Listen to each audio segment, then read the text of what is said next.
Bonjour, dans cette nouvelle vidéo, on va parler de fonctions polynômes du second degré. On va notamment expliquer pourquoi une telle fonction possède une forme canonique, mais ne possède pas forcément une forme factorisée. Commençons donc par une propriété. Tout trinôme du second degré, f de x est égal à x au carré plus bx plus c avec a différent de 0, admet pour forme canonique donc une expression f de x qui est égale donc à a facteur de x moins alpha au carré plus bêta, où alpha et bêta sont des réels. Dans cette vidéo, je ne ferai pas la démonstration de cette propriété, mais elle existe dans une autre vidéo intitulée forme canonique.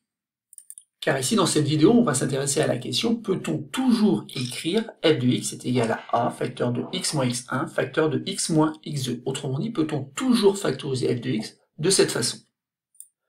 Et donc ici, on va commencer par un exemple. On va poser donc f, la fonction définie sur R, par f de x est égal à 4x au carré plus 12x moins 16. Et dans une autre vidéo, on a montré en fait que cette fonction f pouvait se réécrire f de x est égal à 4 facteur de x plus 3 demi le tout au carré moins 25. Autrement dit, la forme canonique de f de x, c'est cette forme-là qui est inscrite ici à droite.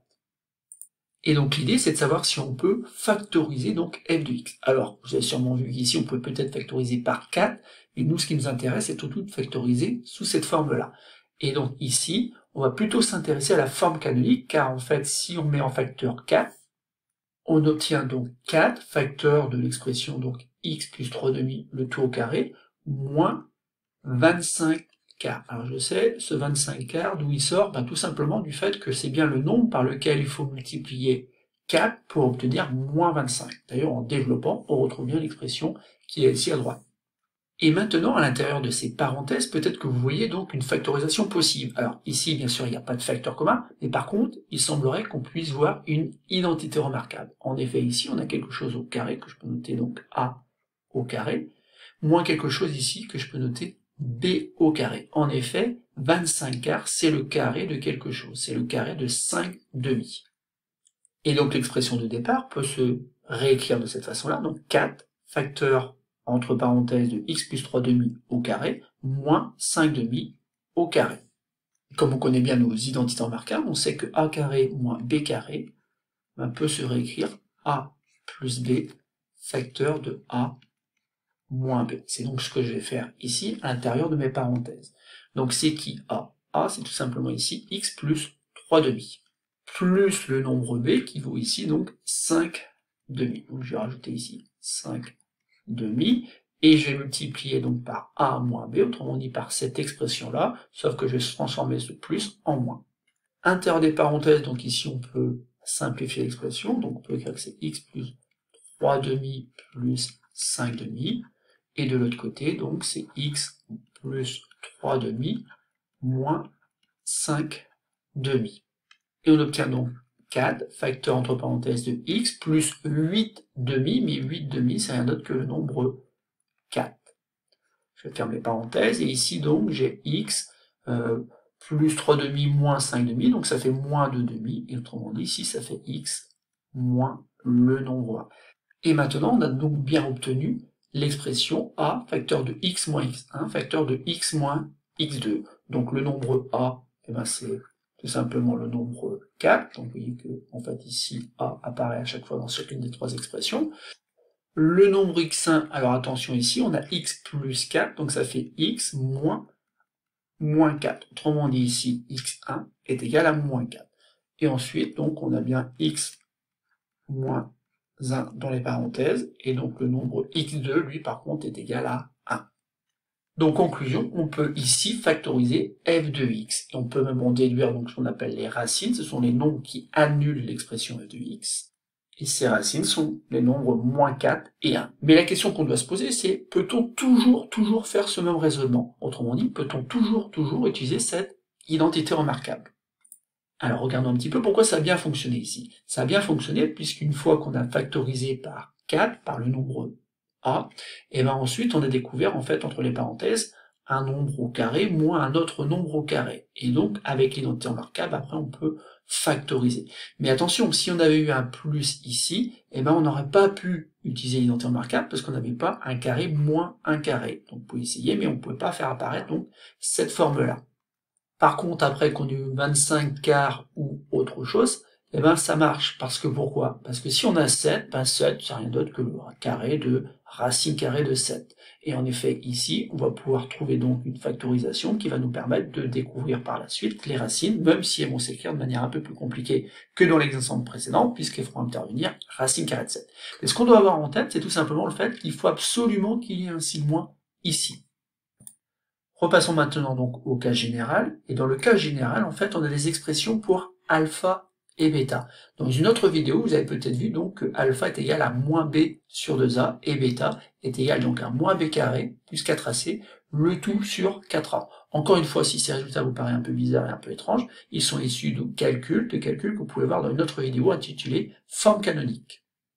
Et donc je vous rappelle l'idée de départ. L'idée de départ est de savoir si on peut utiliser la forme canonique afin de faire apparaître donc une identité remarquable. Donc je commence par utiliser donc cette forme canonique, donc je sais qu'elle existe pour toute fonction polynôme du second degré, et je vais remplacer bêta par cette expression. Et ensuite, la bonne idée donc c'est de factoriser par a, comme on l'a fait dans l'exemple précédent. Donc je commence par écrire donc a, je fous deux grandes parenthèses, donc ici donc c'est facteur de x moins alpha au carré, plus, et donc il va falloir donc écrire cette expression-là comme étant a multiplié par quelque chose. Donc ça c'est une petite technique à prendre.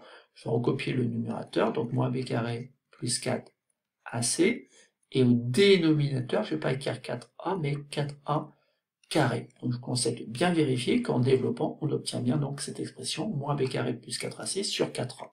Et ensuite, je rappelle que nous, ce qu'on aimerait avoir, donc c'est un truc au carré, moins un autre truc au carré. Et le gros souci qu'on a pour l'instant, c'est qu'on a un plus ici entre les deux expressions.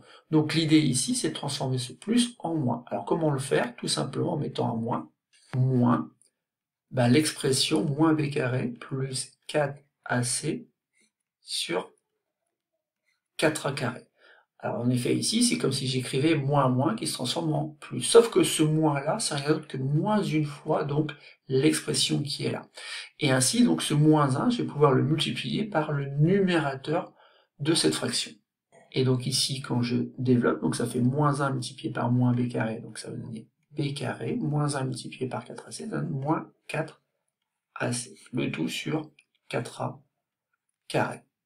Et donc maintenant, on va pouvoir utiliser l'identité remarquable, puisqu'on a bien un carré moins quelque chose, et ce quelque chose-là, il faut que ça soit le carré de quelque chose. Et donc il faut absolument que cette quantité-là soit positive. C'est impératif, puisqu'autrement, on ne va pas pouvoir utiliser la racine carrée. Et donc ici, quand est-ce que c'est positif? C'est positif si et seulement si le numérateur est positif. En effet, au dénominateur 4a au carré, c'est tout le temps positif. Et c'est d'ailleurs strictement positif, puisque depuis le début, bien sûr, a est différent de 0, ce qui nous a permis, en fait, ici, de factoriser, bien sûr, par a.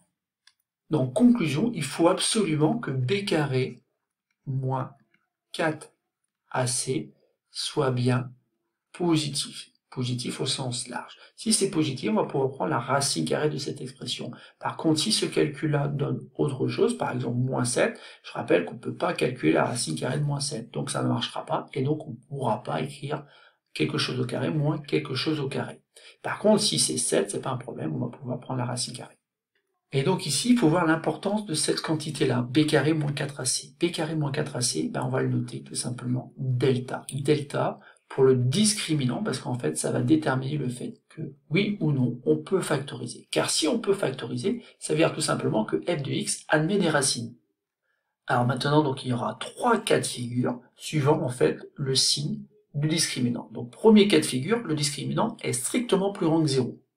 Et s'il est strictement plus grand que 0, on va pouvoir parler de la racine carrée de delta. Ou surtout, on va pouvoir réécrire cette expression sous la forme a, facteur entre parenthèses de x moins alpha, le tout au carré, moins, ici donc, racine carrée de delta sur 2a, le tout au carré. Alors, je vous demande de vérifier, donc si on a cette quantité-là élevée au carré, au numérateur, donc ça fait bien delta, et le numérateur, ça fait 2a, le tout au carré, qui donne bien 2a carré. Et donc maintenant, on va pouvoir utiliser l'identité remarquable.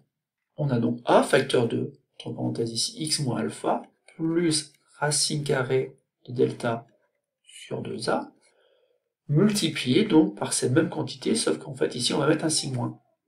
On a bien réussi à factoriser, il ne reste plus qu'à réécrire plus simplement le contenu de chacune de ces parenthèses. Et pour cela, donc, on va se rappeler que alpha est donné par moins b sur 2a. On a donc a facteur de x moins b sur 2a plus racine carrée de delta sur 2a. Et dans les autres parenthèses, donc on a x moins alpha encore, donc moins b sur 2a, moins cette fois-ci donc racine carrée de delta sur 2a. Sauf que nous, on veut avoir quelque chose de la forme a facteur de x moins x1 facteur de x moins x2. Donc ici, on va falloir réécrire x moins quelque chose, et ce quelque chose-là, attention, il va falloir faire très attention en mettant les parenthèses, donc ça va devenir moins b sur 2a, moins racine carrée de delta sur 2a. En effet, ici, comme j'ai mis cette expression-là à l'intérieur des parenthèses, c'est comme si j'avais factorisé par moins 1, donc il y a bien un signe moins qui apparaît ici, et si vous n'êtes pas certain de cette réécriture, il suffit tout simplement d'enlever les parenthèses pour voir qu'on obtient bien l'expression du dessus. De la même façon ici, je vais avoir x moins, entre parenthèses, moins b sur 2a, plus cette fois-ci racine carrée de delta sur 2a.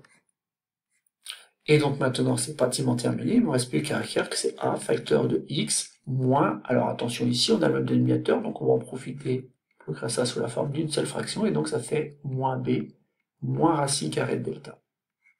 Et de l'autre côté ici on a x moins quasiment la même chose, puisqu'on va pouvoir là aussi écrire sous la forme d'une seule fraction, sauf qu'on va avoir moins b plus racine carrée de delta. Et donc vous voyez ici apparaître les valeurs de x1 et de x2.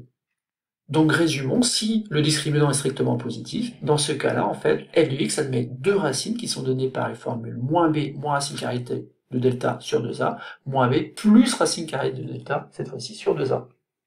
Dans le deuxième cas, donc, le discriminant est égal à 0, et donc si delta est égal à 0, delta sur 4a au carré est égal à 0, et notre f de x se réécrit tout simplement a facteur de x moins alpha au carré. Et on l'a obtenu notre forme factorisée, car en effet ici c'est une forme factorisée où x1 et x2 ne sont rien d'autre que alpha. Autrement dit ici, il y a une racine double. Et cette racine double que je note x0, ben, elle est égale à alpha. Autrement dit, elle est égale à moins b sur 2a. Donc là encore on peut factoriser, sauf qu'en fait ici on n'a qu'une seule racine pour f de x. Et passons maintenant donc au troisième cas où le discriminant est inférieur strictement à 0. Et dans ce cas-là, on va regarder ce qui se passe entre les parenthèses. Si le discriminant est inférieur strictement à 0, ça veut dire que moins delta est lui strictement positif. En effet, ici je multiplie par moins 1 des deux côtés, donc on change le sens de l'égalité. Si je divise par une quantité positive, qui est 4a au carré, je ne modifie pas l'ordre de mon inégalité. Et en plus ici, je vais rajouter une quantité positive qui est x moins alpha au carré. En effet, c'est une quantité positive, puisqu'en fait ici, c'est le carré d'un nombre. On obtient donc quelque chose de strictement positif, mais si ce quelque chose est strictement positif, avec un a devant qui est différent de 0, on a un produit de deux nombres qui sont non nuls. Donc on ne peut pas avoir f de x égale à 0. Car si f de x est égal à 0, ça veut dire que cette expression est égale à 0, ça veut dire qu'on a un produit de facteurs qui est nul, et vous devez connaître la propriété, un produit de facteurs est nul si et seulement si l'un de ces facteurs est nul. Encore une fois, a n'est pas égal à 0, et on vient de démontrer que cette quantité-là qui est entre les parenthèses est strictement positive, donc elle est strictement supérieure à 0, elle n'est pas égale à 0, donc on a f de x qui est différent de 0, ça veut dire, entre autres, qu'on ne peut pas factoriser, car sinon on aurait des solutions à l'équation f de x égale 0. Donc conclusion ici, il n'y a aucune racine.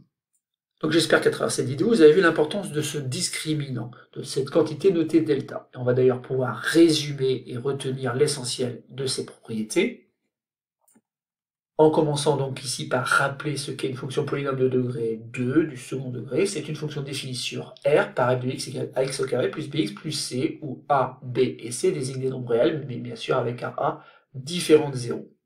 Ensuite, il y a ce qu'on appelle le discriminant. Alors le discriminant, c'est quoi? C'est la quantité qui est égale à b carré moins 4ac, où a, b et c, bien sûr, sont les coefficients de l'expression ici, ax au carré plus bx plus c. Donc cette quantité-là, on a avec la lettre grecque delta, et encore une fois, elle est appelée discriminant de f. Et ensuite, donc, il y a trois cas de figure suivant le signe de delta. Donc, suivant le signe de delta, puisqu'en fait, si delta est strictement positif, on a vu dans cette vidéo qu'il y avait deux solutions pour l'équation ax au carré plus bx plus c égale 0. Autrement dit, f de x admet deux racines qui sont x1, x2, qui sont données par ces deux formules. Donc, moins b moins racine carrée de delta sur 2a. Et pour l'autre, c'est moins b plus racine carrée de delta sur 2a. Autre cas de figure, le discriminant est égal à 0. Et dans ces cas-là, donc, on a ce qu'on appelle une racine double, qu'on note généralement x0, qui est égal donc à alpha, autrement dit à moins b sur 2a. Et enfin, dernier cas de figure, le discriminant est inférieur strictement à 0, et dans ce cas-là, il n'y a pas de solution, autrement dit f de x n'admet pas de racine. Et c'est donc terminé pour cette petite vidéo, j'espère qu'elle vous aura permis de comprendre le lien qui existe entre la forme canonique et l'éventuelle forme factorisée qui donne donc les racines de la fonction f de x.